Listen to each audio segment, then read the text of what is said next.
Bonjour, nous sommes en 2022, nous sommes dans le site de l'Institut Docteur Angélique et dans une série de vidéos consacrées aux commentaires de la Somme théologique de saint Thomas d'Aquin. J'en suis rendu à la fin de la prima pars de la Somme théologique à travers, je dirais, cette traduction qui date des années 50 dans la Revue des Jeunes et exactement à la question 104 qui s'intitule « Les effets spéciaux du gouvernement divin ». Et on va regarder en particulier comment Dieu maintient dans l'être certaines de ses créatures. Et en effet, c'est la question fondamentale, parce que ce qui est fondamental dans l'être des choses, c'est justement qu'elles existent, et il ne peut rien avoir de plus si elles n'existent plus. Et donc il faut se poser la question, est-ce que Dieu maintient dans l'être les créatures? Et c'est ce que dit l'article 1. Article 1, les créatures ont-elles besoin d'être conservées par Dieu?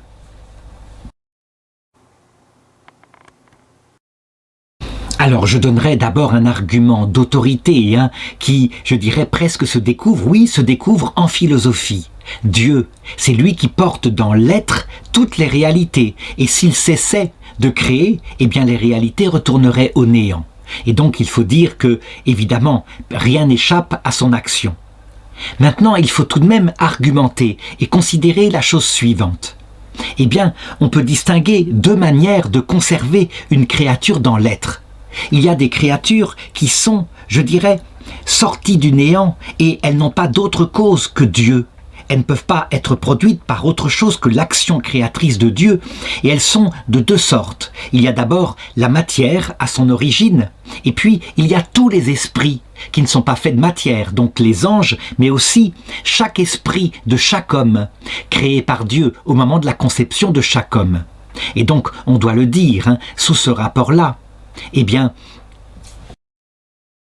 il ne peut y avoir que Dieu qui les maintient dans l'être et personne d'autre. Aucune créature n'est cause de leur forme, la forme de leur existence. Mais il existe dans le monde d'autres êtres qui manifestement n'ont pas été causés directement par Dieu, mais plutôt par ses ingénieurs, que sont les anges par exemple. Lorsque, par exemple, un ange, à partir de la matière que Dieu a créée, eh bien, arrive à façonner le premier vivant, une bactérie, et puis des vivants de plus en plus parfaits. On peut considérer qu'il y a là un être substantiel, par exemple, dans un chien, un chat, qui sont des animaux supérieurs au sommet de tout cet perfectionnement de la matière. Et pourtant, on le voit, il n'est pas, je dirais, créé à partir de rien, ce chat. Il est créé à partir de la matière préexistante, dont je viens de dire que elle était portée dans l'être par Dieu seul. Il faut remarquer qu'il en est de même pour ce qui est de notre corps à nous humains. Si notre âme entre sous le premier type, ce que j'ai dit, la création directe venant de Dieu, notre corps manifestement est préparé à travers de la vie animale par les ingénieurs de Dieu et Dieu bénit ce travail des anges lorsqu'il unit notre corps à l'âme spirituelle pour en faire la personne humaine. Et donc il y a bien en nous quelque chose qui est fait de la matière tirée de l'univers. Et donc, sous ce rapport-là, l'analyse de saint Thomas d'Aquin consiste à dire que, manifestement, tous les êtres composés d'éléments, eh bien, lorsqu'ils se détruisent, lorsqu'ils meurent, ils retournent à leur élément premier, à savoir la matière première que Dieu avait créée. Et donc, quand une plante, un animal ou le corps humain est détruit, eh bien, il retourne à la matière. Et donc, l'animal, il ne subsiste rien de lui, il disparaît. Quand je dis qu'il ne subsiste rien de lui pour saint Thomas d'Aquin, je veux parler de ce qu'était sa sensibilité, ce qui faisait son être unifié d'animal, et il en est retourné évidemment aux éléments de type minéral, carbone, hydrogène, oxygène, etc.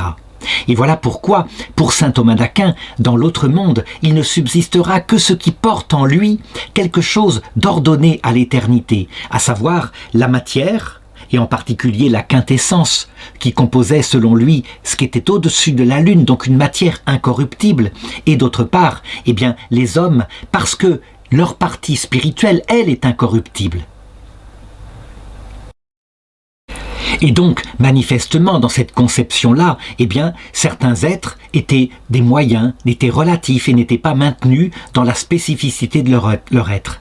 Maintenant, on doit parler aujourd'hui autrement. Les gens qui ont approché la mort et qui ont vu l'autre monde, disent universellement, et il n'y a aucune espèce de contradiction, ils disent ce n'est pas vrai. On retrouve l'animal domestique qu'on a aimé, on y voit aussi un jardin qui foisonne de toutes sortes de plantes, d'essences inconnues. Et quand on sait que, par exemple, lors de la comète qui est tombée il y a 65 millions d'années sur la Terre, peut-être 90% des plantes et des espèces de plantes ont disparu, on peut deviner qu'il y a un rapport avec elles et qu'elles sont bien présentes dans l'autre monde.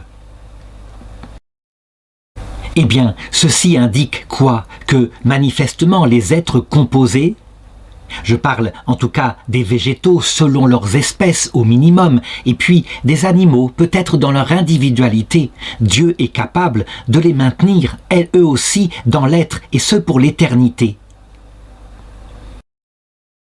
Alors on pourrait dire, mais ce n'est pas possible, puisqu'on le voit bien, la matière qui les composait en est retournée au monde minéral. Et le monde minéral, oui, lui, peut-être subsistera-t-il dans l'autre monde, en ce sens que Dieu le revêtira d'une nouvelle puissance et il sera débarrassé de la loi de l'entropie pour composer la matière de l'autre monde. Mais les animaux, les plantes, manifestement, il n'y a pas de survie. C'est parler trop vite. Je veux dire par là que manifestement, il y a un état de la matière, produit évidemment par le monde minéral, mais qui n'est pas minéral, un état de la matière que nous ne connaissons pas encore, et qui explique comment un chien, un chat, un lion, n'importe quel animal, mais peut-être même les plantes, survivent individuellement dans l'autre monde à leur mort. Ceci est très net pour les animaux. Est-ce que c'est une matière de type sensible, donc une sorte de matière psychique, dont l'état nous est inconnu actuellement, mais il faut le reconnaître, rien ne s'oppose à cela. À l'époque de saint Thomas d'Aquin, on ne connaissait pas l'état de la matière ondulatoire, on ne connaissait que la matière palpable, celle qu'on peut toucher. On n'avait pas repéré que la lumière était d'une nature tout à fait différente. Rien n'empêche que, donc, le corps biologique des animaux, et peut-être même des plantes, produisent cette espèce de marque individuelle que Dieu maintient dans l'être, dans l'autre monde, ne serait-ce qu'à cause de sa bonté, qui veut récompenser chaque être selon ce qui correspond à sa nature. Et dans ce cas-là, on doit dire que Dieu, il maintient dans l'être les réalités sensibles et les réalités végétales aussi. Quant au corps physique, purement physique, comme je l'ai dit, là, comme c'est lui qui les crée à partir de rien, on le sait. Cette matière physique ne sera jamais réduite au néant, elle est portée dans l'être directement par Dieu. Alors, quelques objections maintenant qui montrent que, manifestement, Dieu n'a pas besoin de maintenir dans l'être, par sa puissance créatrice, toutes les créatures. On peut considérer en effet qu'il existe des créatures qui, par soi, existent. Par exemple, les abstractions. Par exemple, le fait que le chiffre 2 est un chiffre pair. Ceci est indépendant de la création. C'est comme ça, en soi, et ça ne sera à jamais inchangeable. Donc au moins, pour cet être-là, manifestement, il n'y a pas besoin que Dieu le maintienne par sa puissance dans l'être. Mais parlons aussi des anges, qui n'ont pas de corps, qui sont des purs esprits. Par nature, leur être est d'exister, et donc manifestement c'est pareil, ils ne sont pas maintenus dans l'être par Dieu. Et puis, il y a une troisième catégorie de créatures dont je ne parlerai pas, les corps célestes, que saint Thomas d'Aquin croyait dans un mouvement perpétuel et immuable, mais on sait que c'était une erreur, et que c'est faux. Alors il faut répondre à cette objection. Premièrement, en ce qui concerne les êtres abstraits, les êtres mathématiques, comme par exemple le chiffre 2 qui est un chiffre pair, il faut le reconnaître, ce ne sont pas des êtres réels, ce sont des êtres de raison. Ça veut dire qu'ils ne subsistent que dans la pensée de Dieu. Mais même en nous, il ne subsiste pas ce qui existe réellement. C'est par exemple 2 bananes, 2 cacahuètes, mais le chiffre 2 en soi, c'est une pensée. Et donc il ne faut pas l'imaginer comme un être. Métaphysiquement, c'est un être intentionnel. D'autre part, en ce qui concerne les anges qui là sont des substances réelles, individuelles, de nature spirituelle, il est impossible qu'ils trouvent leur existence en soi par elles-mêmes. Ils ne sont pas équivalents dans leur essence à leur être. Ils reçoivent leur existence de Dieu qui les crée à un moment donné.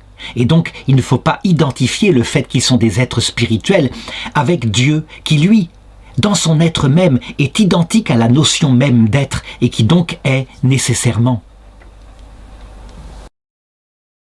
Une deuxième objection dit « Dieu est le plus puissant des êtres, il est tout puissant ». Et donc, rien n'empêche que, puisque nous pouvons le faire, il fasse pareil. Nous pouvons donner, par exemple, l'existence à un être comme ce livre, et bien après la mort de son traducteur et de son auteur, ce livre continue d'exister, indépendamment de nous. Et donc, rien n'empêche que Dieu crée la matière, crée les anges, et puis il cesse d'agir sur eux. Ils existent maintenant par eux-mêmes. Il faut répondre à cela que Dieu ne peut pas faire les contradictoires. Or, par définition, ce qu'on appelle une créature, c'est un être qui trouve sa cause d'être, son être dans la puissance de Dieu. Et donc si Dieu cessait d'agir et de créer la créature, eh bien elle retournerait au néant. Alors, une troisième objection maintenant. On le voit d'ailleurs par la science moderne et par un premier principe qui dit « rien ne se crée, rien ne se perd, tout se transforme. » On le sait en observant l'univers. Toute la matière qui est apparue au niveau du Big Bang, elle ne retourne pas au néant, elle se contente de s'éloigner l'une de l'autre, de s'étendre comme un univers en expansion et de se refroidir. Mais dans 1000 milliards d'années, rien n'aura disparu. Et donc manifestement, la matière ne retourne pas au néant, elle a son principe d'être en elle-même. Et c'est la même chose, par exemple, pour les anges.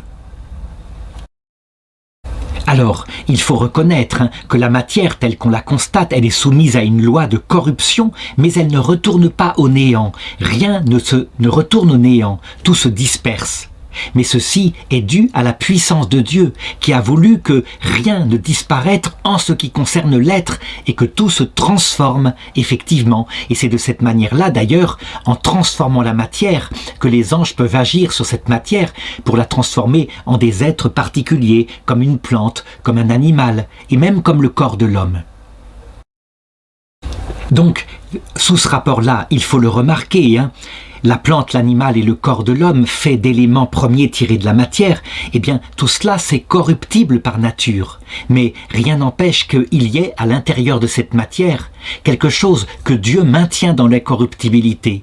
Et c'est ce qu'on appelle la matière psychique, ce qui explique la présence, avant même la résurrection des corps, chez les morts, de leur vie sensible, toujours là, et puis la présence d'animaux, qui ne sont pas encore ressuscités, mais qui peuplent l'autre monde, ainsi que des plantes.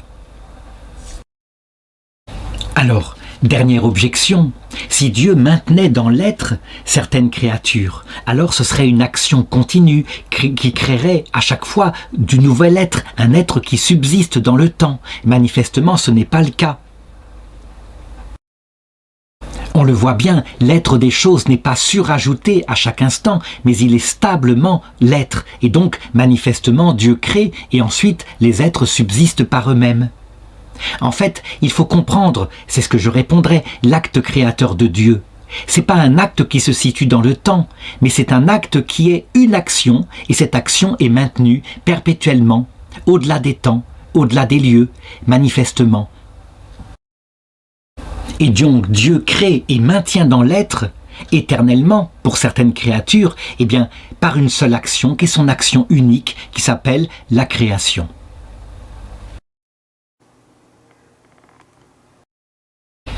L'article 2 demande « Dieu conserve-t-il toute créature d'une façon immédiate ?» Ça veut dire par son action propre, sans passer du tout par des causes secondes. Alors ici, c'est encore une question qui est presque d'ordre philosophique, je dirais même qu'elle l'est, et donc pas besoin de cette contrat. Il faut regarder une nouvelle fois ce que j'ai dit tout à l'heure. Il y a ce que Dieu maintient dans l'être véritablement en le créant par un acte unique à partir de rien, ex nihilo, et ceci concerne principalement la matière, dans ce qu'elle peut donner ensuite, et puis les esprits. Et sous ce rapport-là, on doit le dire, il n'y a personne d'autre que Dieu qui maintient dans l'être ces réalités-là.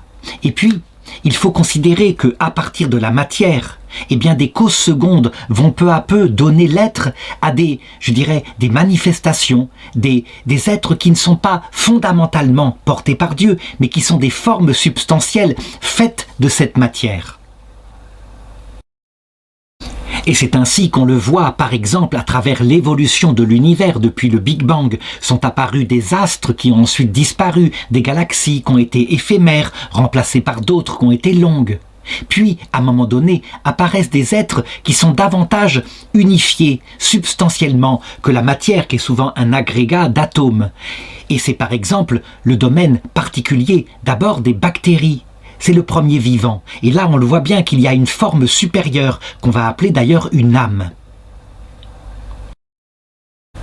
C'est encore plus visible dans les plantes, mais les plantes n'ont pas de vie consciente, sensible, et donc leur âme est végétative. Quant aux animaux, c'est une âme sensible, chacun selon leurs espèces, bien sûr. Eh bien, on le voit. Les animaux, les plantes, ainsi que les bactéries, tout cela est fait à partir de la matière qui a été créée par Dieu au début de l'univers. Et donc, manifestement, c'est une organisation faite par une cause seconde. Et la cause seconde peut être, par exemple, le vivant qui engendre le vivant. Mais à la base, fondamentalement, qui est-ce qui donne l'existence à cette vie structurée et extrêmement intelligente? Eh bien, Dieu se sert aussi, ici, de cause seconde. Ce sont ces anges, les ingénieurs de ce monde, et puis les lois de l'évolution que les anges mettent dans cette matière vivante pour qu'elle puisse se diversifier. C'est pourquoi on doit dire que ces êtres-là, qui évidemment ne sont pas structurés à partir de rien, eh bien ceux qui les maintiennent dans l'être, qui leur donnent leur prolongation, ce sont des causes secondes. Et donc on doit pouvoir poser des anges qui par exemple protègent les espèces animales, mais aussi protègent l'être humain dans son intégrité physique et spirituelle, pour que la mort ne vienne pas le frapper au moment où ce n'est pas prévu.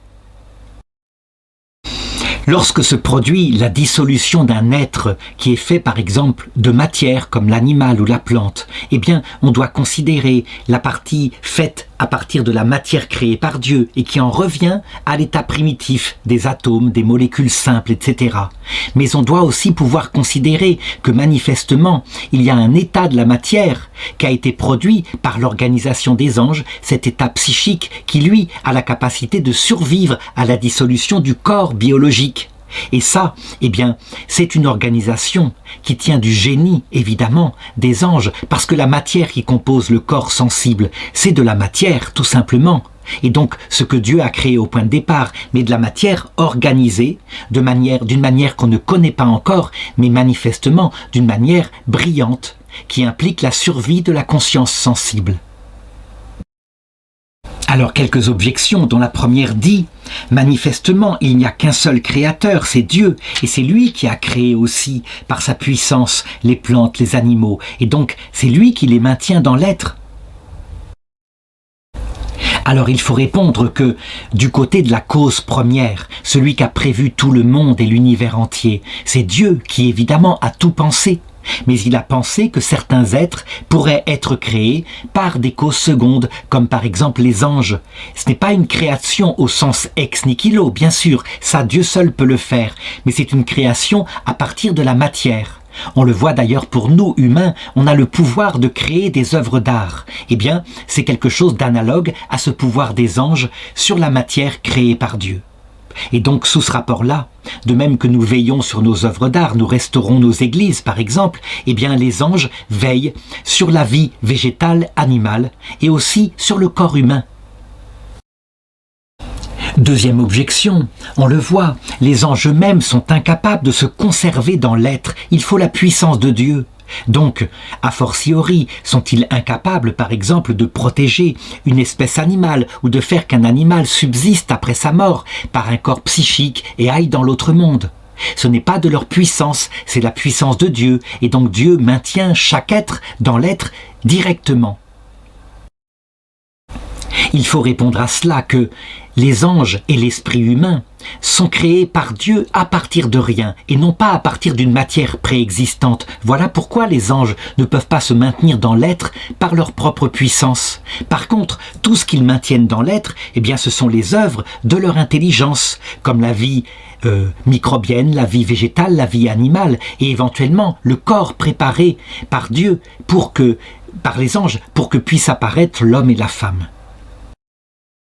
Donc, si les anges sont capables de connaître la matière de telle façon qu'ils puissent faire sortir une certaine matière sensible, faite de matière, mais capable d'une certaine conscience sensible, comme on le voit dans la vie animale, alors rien n'empêche qu'ils aient prévu aussi que cette matière-là, à la disparition de la matière atomique et moléculaire, à la mort du corps, puisse subsister dans l'autre monde. Et pourtant, c'est fait de la matière créée par Dieu au début de l'univers. En effet, le corps sensible siège des activités sensibles, donc de la connaissance de la matière, parce qu'elle émet comme sensible. Elle est obligatoirement matérielle. Il ne faut pas la confondre avec la vie spirituelle, l'intelligence et la volonté, qui, elles, ont comme objet quelque chose de non sensible, de non matériel, comme un concept, et qui, là, est donc une faculté qui n'est pas faite de matière et qui ne peut être créée que par Dieu seul, immédiatement.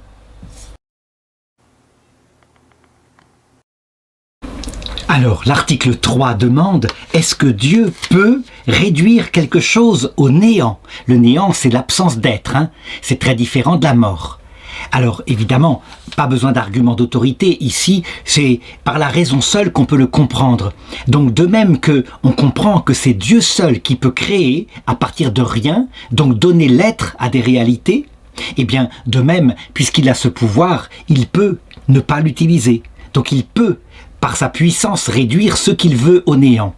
Il faut remarquer que certains philosophes disaient qu'ils ne pouvaient pas, mais pour la raison suivante, c'est qu'ils pensaient que Dieu créait par nécessité. Or, nous savons bien, ce n'est pas vrai. Dieu est parfait dans son être et donc il ne peut créer que gratuitement, sans que ça lui apporte quoi que ce soit, et uniquement pour communiquer sa bonté à des créatures, et il y a là sa gloire. Quelques objections maintenant, et d'abord par saint Augustin qui dit « Dieu n'est pas cause de tendance au non-être ». Or, c'est ce qui arriverait si Dieu réduisait quelque chose au néant. Alors il faut répondre que pouvoir réduire une chose au néant ne veut pas dire réduire quelque chose au néant. Attention, on ne peut pas comprendre Dieu uniquement par sa toute-puissance, il faut aussi comprendre son intention, donc ce qui lie Dieu à son intelligence et sa volonté, donc ce qui lie Dieu à son amour. Et là, pour le coup, on arrive dans des motifs que seule la révélation explique profondément, même si, par la raison seule, on peut en atteindre tout de même quelques vestiges. Et deuxième objection, justement, qui est prise d'un point de vue philosophique. Lorsque saint Augustin dit, comme philosophe, c'est parce que Dieu est bon que nous existons. Or, Dieu ne peut pas ne pas être bon, il est ce qu'il est, et donc, eh bien, il ne peut pas réduire à néant quelque chose. Il faut comprendre que cet argument-là n'amène pas à conclure que Dieu ne peut pas réduire quelque chose à néant, mais qu'il ne veut pas réduire quelque chose à néant. Ça revient au même, mais ce n'est pas du tout la même analyse en ce qui nous concerne. Et enfin, troisième objection, si Dieu réduisait quelque chose au néant, ça voudrait dire qu'il pose une action positive pour anéantir quelque chose. Et manifestement, il y a quelque chose là de contradictoire, parce qu'une action, elle aboutit à quelque chose de réel, alors que là, justement, on aboutirait au néant. Alors il faut répondre simplement que si Dieu réduisait quelque chose au néant, ce ne serait pas par une action nouvelle, mais simplement parce qu'il cesserait son action créatrice, qui est, je dirais, permanente, qui n'est pas un acte et puis il s'arrête, mais qui est permanente puisqu'il tient tous les êtres suspendus dans la réalité. Et voilà justement qu'arrive l'article 4. Est-ce que Dieu, de fait, réduira quelque chose au néant? Et donc, il y a un argument d'autorité là qui vient de la foi, parce que je crois que pour répondre ultimement à cette question, il faut la révélation. C'est dans le livre de l'Ecclésiaste, donc au chapitre 3, verset 14. « J'ai appris que tout ce que Dieu fait durera toujours. » Pour comprendre pourquoi jamais Dieu ne réduira rien au néant, il faut comprendre non seulement, comme je l'ai fait à l'article tout précédent, la toute-puissance de Dieu, mais il faut comprendre ce qui est identique à son essence, à savoir sa sagesse et l'amour qui préside à la création. Et donc, là, manifestement, on peut le dire, sa création n'est pas pour le combler, pour lui apporter quelque chose. Elle vient véritablement, de par sa vie trinitaire, pour la communication simple, gratuite, paisible de sa propre béatitude à des créatures spirituelles capables d'y participer. Et en ce qui concerne les autres créatures, eh bien, selon des vestiges qu'il a placés en elles, par exemple, dans le monde minéral, cette aspiration a existé toujours. Dans le monde végétal, cette aspiration a individuellement existé toujours et aussi selon l'espèce. Et dans le monde animal, là pour le coup, avec une conscience sensible. Résultat, puisque la mesure de sa création est donc sa sagesse et son amour, et ce n'est pas tellement sa toute-puissance, alors on doit dire que jamais Dieu n'anéantira quoi que ce soit. Alors tout de même, il y a la constatation maintenant expérimentale que de fait, certaines créatures, qui ne sont pas évidemment créées ex nihilo, mais à partir de la matière première que Dieu a créée, eh bien, concrètement, c'est comme si elles retournaient au néant lorsqu'elles sont frappées par la mort. Je pense par exemple à un animal qui est quelque part une substance individuelle de nature sensible, et pourtant, eh bien, son corps étant fait de matière, il n'est certes pas réduit au néant, mais, d'après saint Thomas d'Aquin, puisque toutes ses facultés sensibles sont liées à son cerveau, eh bien, sa conscience sensible disparaît complètement et il est réduit à des éléments d'ordre minéraux.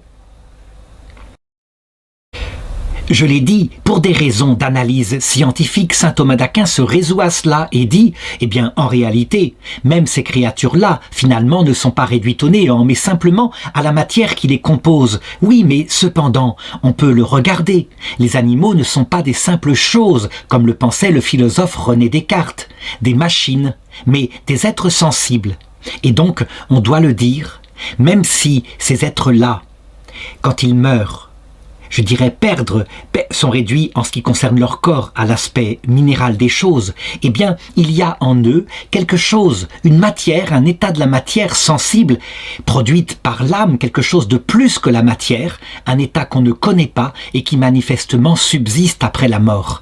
Ce qui indique donc que même pour les plantes, pour les animaux, pour peut-être les unicellulaires, eh bien rien de ces œuvres-là ne sera complètement détruit, mais elles subsistent dans l'autre monde, dans un état psychique, si on pourrait dire, avec cette matière qu'expérimentent les gens qui approchent l'autre monde et qui le regardent, et que, à la fin, Dieu ressuscitera ces êtres pour leur communiquer la récompense qui leur revient, étant donné le service qu'elles nous auront rendu. Alors quelques objections, dont la première dit « La fin, ultimement, doit correspondre au début. Or, au début, il n'y a que Dieu. Et donc à la fin, il n'y aura plus que Dieu, ce qui veut dire que ce monde entier sera réduit au néant. »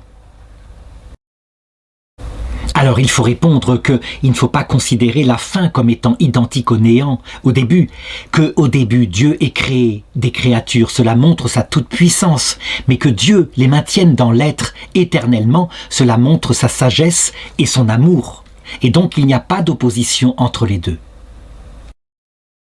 Deuxième objection, lorsqu'on regarde n'importe quelle créature, on constate que sa puissance n'est pas infinie, et donc obligatoirement, subsister pour l'éternité, c'est impossible. Obligatoirement, à un moment donné, les créatures s'usent et elles retournent au néant.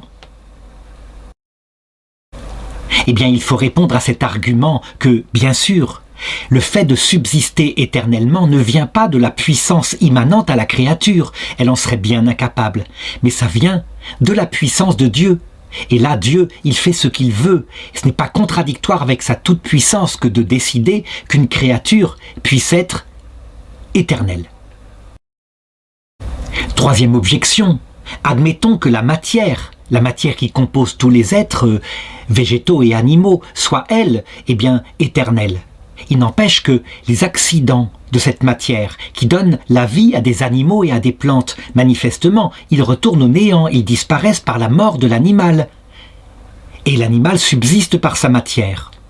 Eh bien, je l'ai dit dans le corps de l'article, il y a là quelque chose effectivement de contre-intuitif, mais manifestement, on le constate pour ceux qu'approche la mort, non, les animaux, les plantes décorent l'autre monde qui n'est pas seulement minéral, et donc forcément cela veut dire que, indépendamment de la matière minérale qui retourne à son élément à la mort, il y a un état de la matière produit par la vie et qui subsiste à la mort. Enfin, je voudrais ajouter une quatrième objection, qui sera reprise en eschatologie. Prenons les êtres qui se sont détournés de Dieu, les démons, les damnés, et qui souffrent en n'ayant pas atteint leur finalité ultime. Eh bien, il serait juste que par miséricorde, au moins, Dieu les réduise au néant. Alors, il faut répondre à cela, que les souffrances de l'enfer sont un peu des conséquences immanentes d'une cause que librement les démons et les damnés adorent. Et donc, manifestement, si Dieu les réduisait au néant, soit par miséricorde pour ne pas qu'ils souffrent, eh bien, ce serait faire obstacle à leur liberté. Il leur est loisible, s'ils le veulent, de se convertir quand ils le veulent. Ils le peuvent, mais ils ne le veulent jamais. Et voilà pourquoi l'enfer est éternel, aussi bien pour les démons que les anges, et ça ne vient pas de Dieu, mais de la volonté obstinée de ceux qui se damnent et qui sont prêts à souffrir, plutôt que de céder et d'accepter les conditions de la vision béatifique, qui sont l'amour et l'humilité.